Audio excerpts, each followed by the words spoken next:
सृष्टि बचपन से ही दिखने में सुंदर नहीं थी, लेकिन अमीर बाप की बेटी सृष्टि पर उसकी माँ जान छिड़कती। मेरी बेटी कितनी प्यारी है, भगवान सबको सृष्टि जैसी बेटी दे। सृष्टि धीरे धीरे बड़ी होती है। एक दिन सृष्टि की सहेली कहती है, तू दिखने में कितनी अजीब सी है, लेकिन मैं जानती हूँ हम सब में सबसे अच्छी शादी तो तेरी ही होगी। तेरे पापा अमीर जो हैं। और बता नहीं सकते यार, दहेज तो हर कोई देता है, ये क्या ज्यादा ले जाएगी अपने पति के लिए? अरे बड़े शहर में कोठी है इसके पापा की। अरे पापा की है ना, कौन सी इसकी है? इसकी होती तब तो कोई भी लड़का इससे शादी कर लेता। अरे पापा की मतलब पापा की है तो मेरी ही है ना? किसने कहा? अब तेरी तो तब होगी ना जब तेरा भाई ना हो। वैसे भी शादी के बाद सारी प्रॉपर्टी भाई के नाम होती है। सृष्टि समझ जाती है कि उसे किसी भी हालत में माँ बाप की सारी प्रॉपर्टी को अपने नाम करना है, लेकिन कैसे? एक दिन सृष्टि का भाई शीनू कहता है, बहन क्या कर रही है?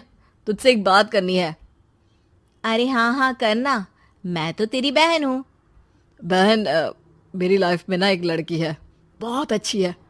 मैं सोच रहा हूँ माँ और पापा से बात करूँ शादी के लिए। सृष्टि को समझ में आ जाता है कि भाई की शादी होते ही भाभी उसे एक दिन भी घर में बर्दाश्त नहीं करेगी। क्या बात है भाई, बताना कौन है वो?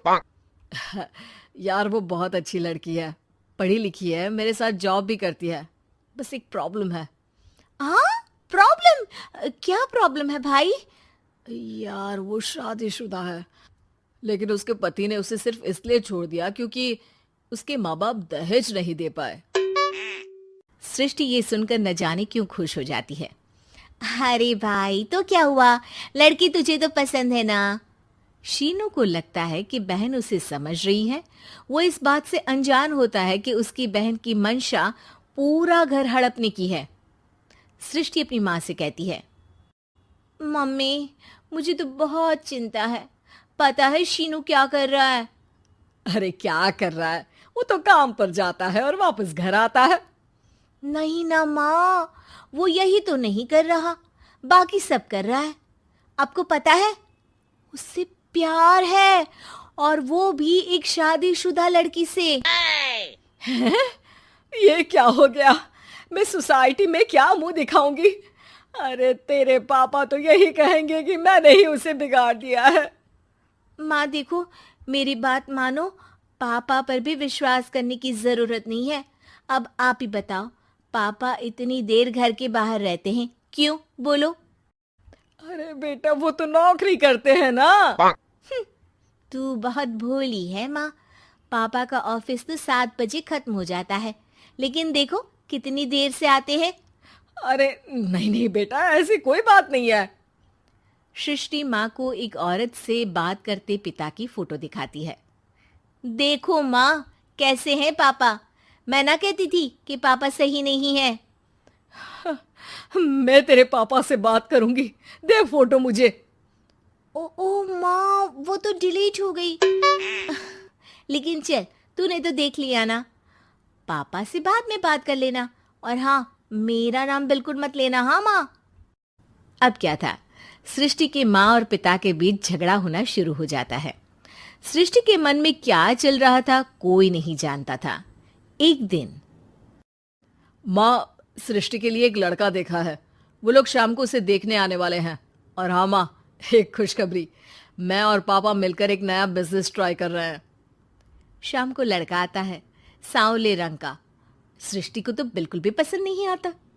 लड़की की माँ कहती है, लड़की का चेहरा तो कोई खास नहीं, लेकिन अगर मेरे बेटे को आप लोग सेटल कर दें तो मैं उसकी शादी आपकी बेटी से करवा दूं।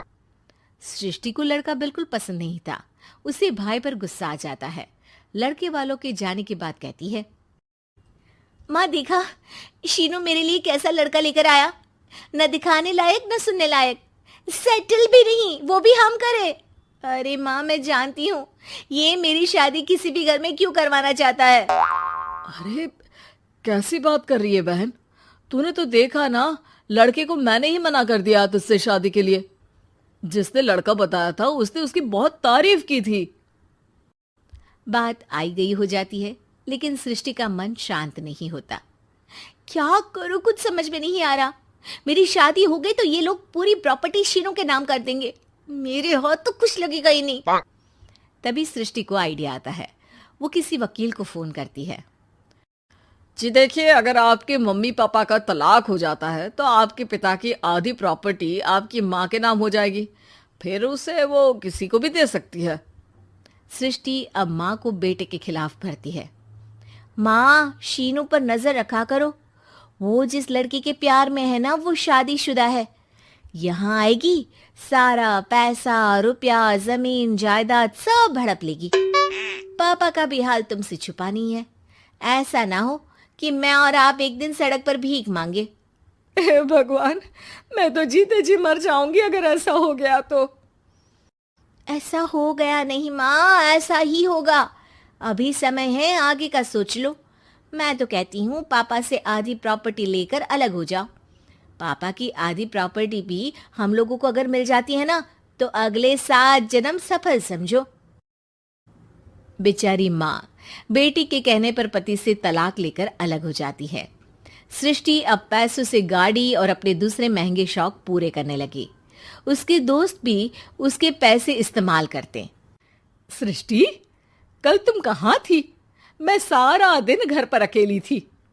तो मैं क्या करूं? मैंने ठेका तो नहीं लिया है ना तुम्हें संभालने का। माँ को सृष्टि से ये उम्मीद नहीं थी। वो बैठकर रोने लगती है। वहीं उसका पति यानी कि सृष्टि के पिता आ जाते हैं। मैं जानता था कि तुम्हारा यही हाल होगा, तो आपने मुझे रोका क्यों नहीं?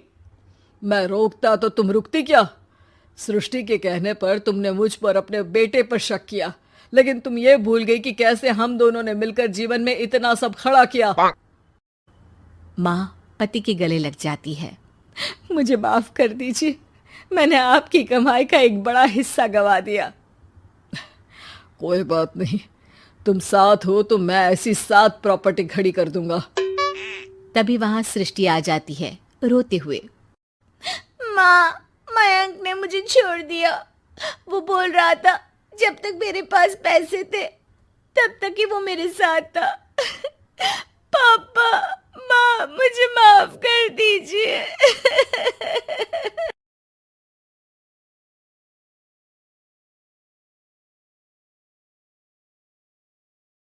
तो दोस्तों, अगर आपको वीडियो पसंद आई हो तो लाइक, कमेंट एंड सब्सक्राइब जरूर कीजिए, और ऐसी वीडियो देखने के लिए मेरे साथ जुड़ जाइए और चैनल को सब्सक्राइब कर लीजिए।